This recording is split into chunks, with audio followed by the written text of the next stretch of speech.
welcome to a very special episode of Backyard Fitness and Stuff. I'm your host, Wyatt, WN, YouTube rapper, YouTube actor, cosplay nerd, overall enthusiast, a lot of things. Hello. Hope you're having a wonderful day. So I'm going to upload this as soon as possible. So if it drops right after my ERB reaction, that'll be dope because the one thing that my channel loves is ERB reactions and ink tank reactions. So he just dropped, he being my bro Ryan, okay, super talented.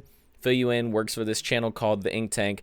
They do all kinds of cool animated videos, stuff like that. The series that I react to in particular is referred to as And Beyond. It's a Big Ten thing where you learn a lot about like species in Ben 10 and their planets and their home worlds, and like it's kind of built like a documentary with scientific information and stuff like that, but for Ben 10, which is super cool.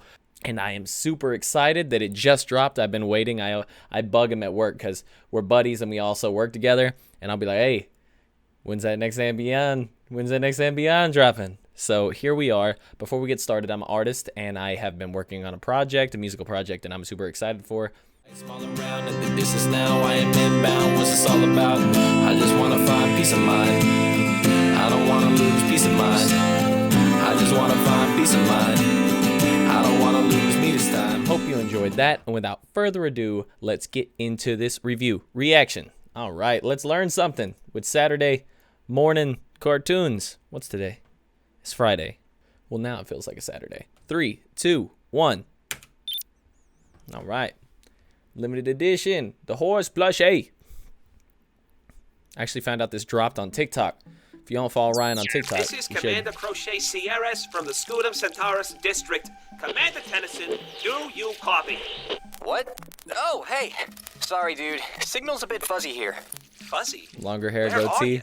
I vibe with it. Receive your key code to enter our quadrant. I just thought I'd check in. You realize what today is, right? Yeah, I know. Sorry. I'm still a few ways away over in the honor system. Thought it'd be a quick stop, but I found a deactivated horse when I got here. Looked damaged, too. I think I need to stick around a bit longer. Really check things out. Last time you were late, the fellas threw a fit. Flew up here and trashed the whole base camp. Ain't you got some type of teleporter creature on that wrist of yours? Ain't you got some type of teleporter creature? They're my responsibility. On a wrist of I yours? do want to be there, trust me. But if the scare's on the loose, he's my responsibility too. All right. Well, what do you want me to tell him? Find the closest horse and program him the coordinates. I'll send him something to give them through his teleporter chamber. Then, I'll be there as soon as I can. Sound good? Hey, don't ask me how to raise your kids. I'm just a messenger. Don't ask me how to raise your kids. Good evening, extranet and multidimensional travelers. Welcome back to And Beyond, where we plunge into the void and explore our ever-expanding multiverse. I am your host, the R300 Orion IT Systems Model TPV36, but you can call me Horace. Today we'll be visiting the polar planet of Kilnus. Please keep all appendages inside the portal at all times, and please refrain from eating the green snow. You don't want to know what it's for. I'm just gonna assume it's along the same lines as the yellow snow, but much more alien-y.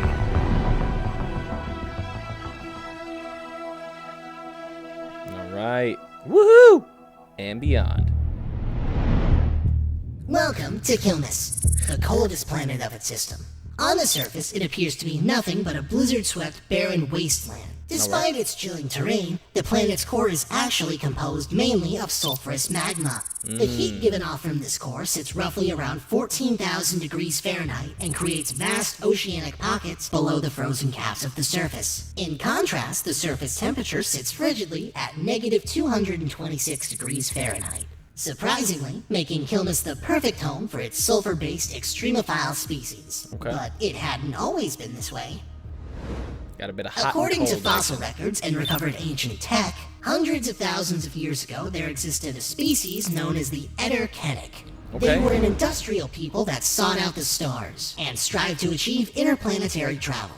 Rather than building vessels to travel off-world, they attempted to make their world mobile, spending centuries creating devices known as world pilots. They essentially created dozens of massive artificial volcanoes that tapped into the planet's molten core. Get out of here! As rockets, propelling their planet across the universe. Sadly, though, This failed quite horribly. Upon ignition, the combined temperature of each world pilot overheated the atmosphere, burning up its oxygen and killing most all surface life in minutes. Dang.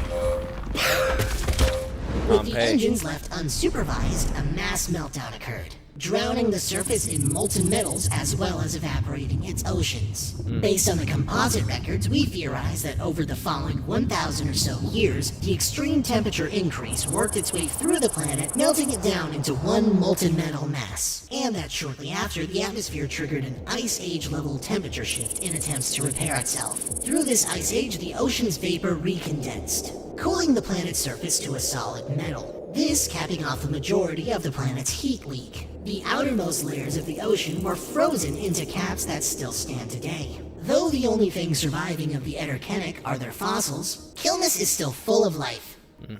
I like the layering thing we just saw. Like it was like this layer, then that layer, then that layer, and then here's the planet you saw. Welcome to the Phrygian caps, home to the Necrophrygians. Phrygian.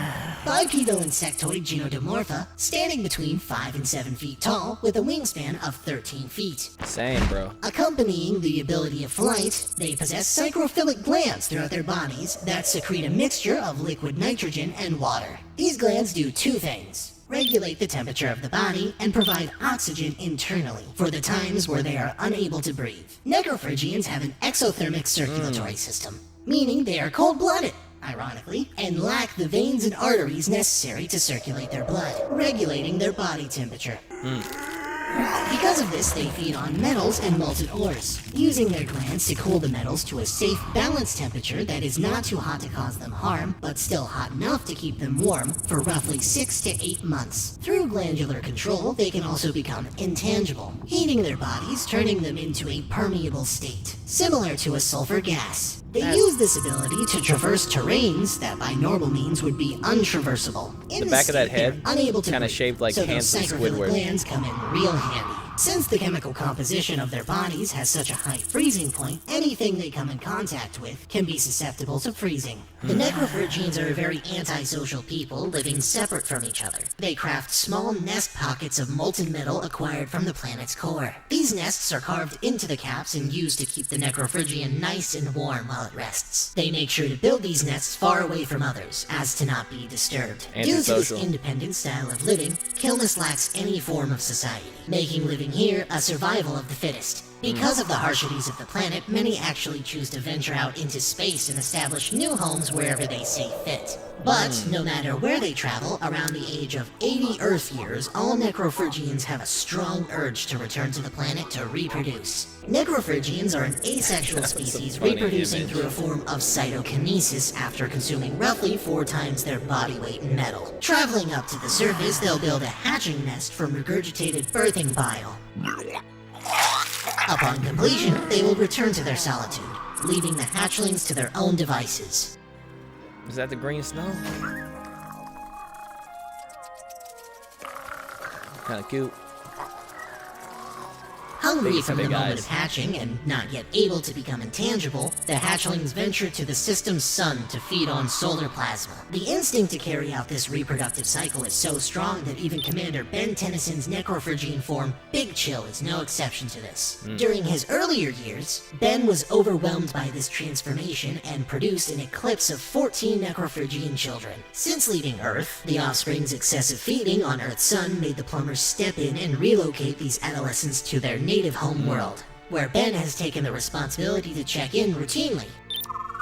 What a Although good dad. he is often prone to being late or missing these gatherings completely, much to the offspring's disliking. Hence why I am here instead of on Snell. What a decent dad. This is a rare occurrence where all the siblings in an eclipse survive, as on average, one nest will produce up to 12 hatchlings, but of that 12, less than half will make it to maturity, due to poaching, as well as the predator of the polar storms, the Psycholiatrics. like sea turtles going, you know, like whenever they're in the snow and they go to the ocean, you know, but instead not.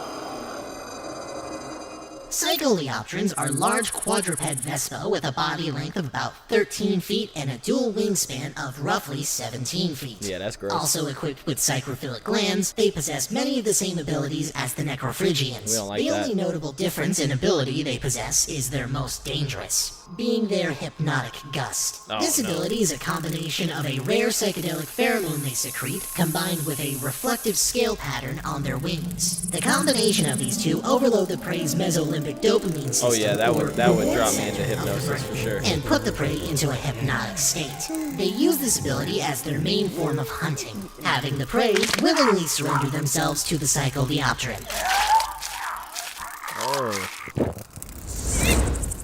Over the years, Necrophrygians became wise to this hungry hypno, and now rarely Hungry. populate the surface, Hilarious. making the Psycholeopteran's main food source exclusively fresh hatchlings. Due to the amount of time between Necrophrygian birth cycles, the Psycholeopteran will go years on end without eating. This starvation, combined with planetary poaching, has turned them into an endangered species. Fun fact, pheromones and ground-up scales of the Psycholeopteran to make optical ingested drugs called trip drops. Psycholeopterans appear to be the apex predator of the planet, but it seems as though that fact will not stand the test of time.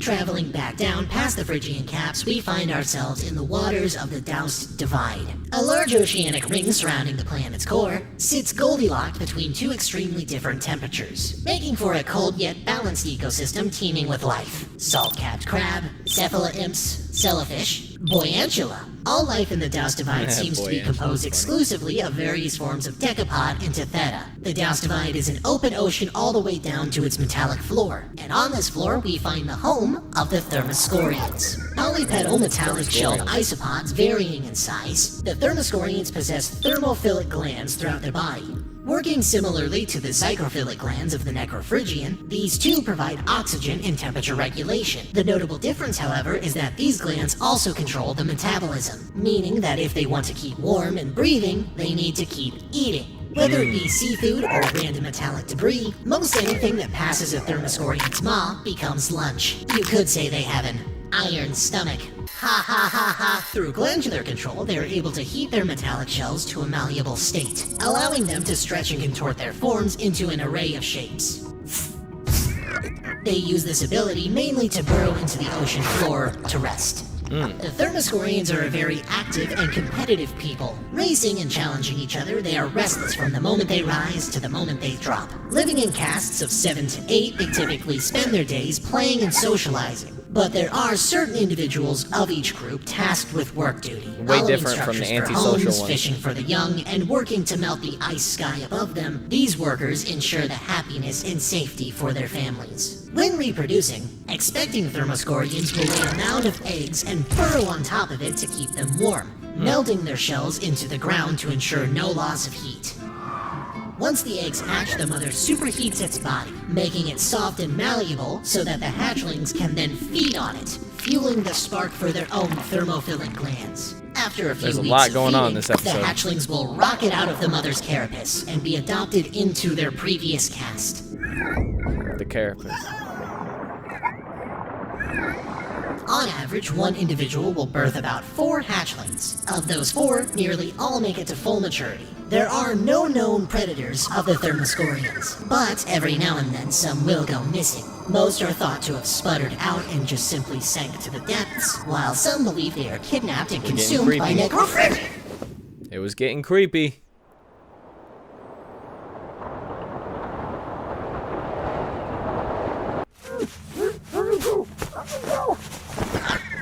Please, do not harm me. Activating, Tekton Blast Recoil. Oh man, it's just another one of those Horus things. With Ben's key code? So he's not coming again, is he? Oh. Your father, unfortunately. Man, are you serious? He's doing He's not getting anything. Quiet down, siblings. Let's hear him out. Oh, you must be Glacier, Ben's most assertive offspring. That must make you Smoothie, Kenko, Ishiyama, Slurpee, I think that's Maxwell in the back. Cut it out, brasshole! He may have given us those names, but he is not our dad. I mean, genetically, We call ourselves the Ice Pack. well, your father also calls himself stupid names, so you have that in common. Hey, that's not nice.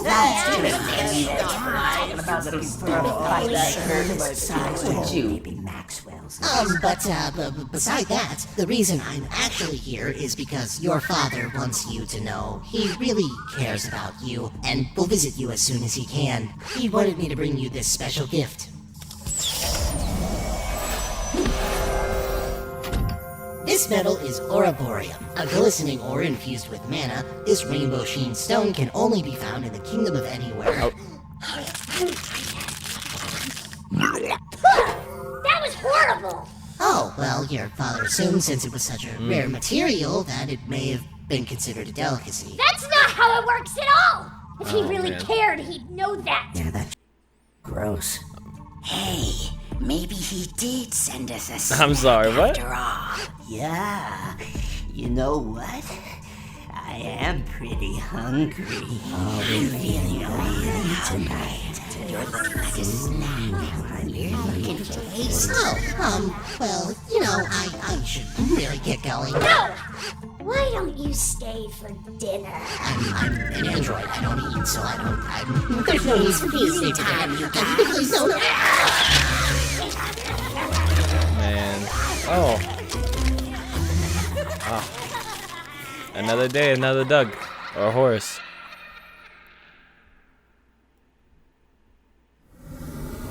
Crazy how many of these things we go through. Horus must be made of a pretty cheap material, huh? The bioartificial squids we grow cost about 23,000 pounds of Taden. Printing them drains the plumbers a significant amount of our budget. Oh. Oh?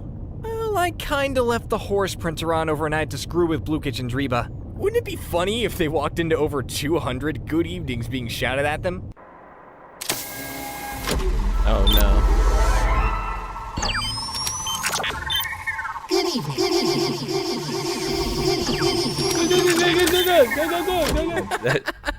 It's kind of funny, right? You printed 200 extra Horus droids just for a prank? I didn't know they were expensive. They break all the time. Only reason we're bringing this one back is because its video card kept recording after it lost signal. Why would someone deactivate a Horus if they're just going to break it? It might be a solid lead on Sascare. Hey, you think my Omnitrix could read it? You are changing the subject. What are you going to do when Magister Patellidae finds He's out? not gonna find out. I'm sure we'll think of something to do with the spares. And even if we don't, who cares? What's a few extra Horus droids lying around gonna do? They're harmless, right?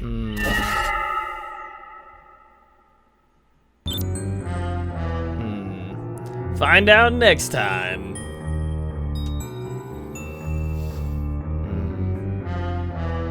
Jeez.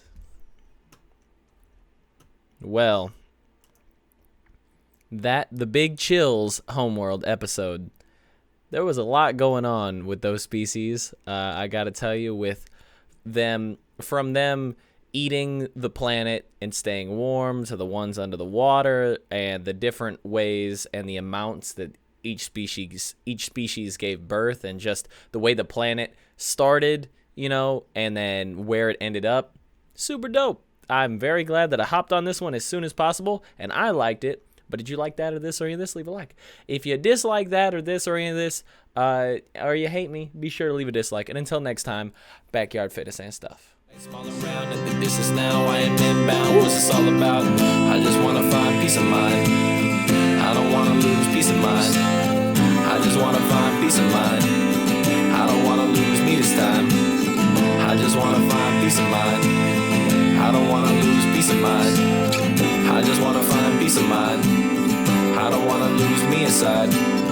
I'm rolling forward towards the light as I do.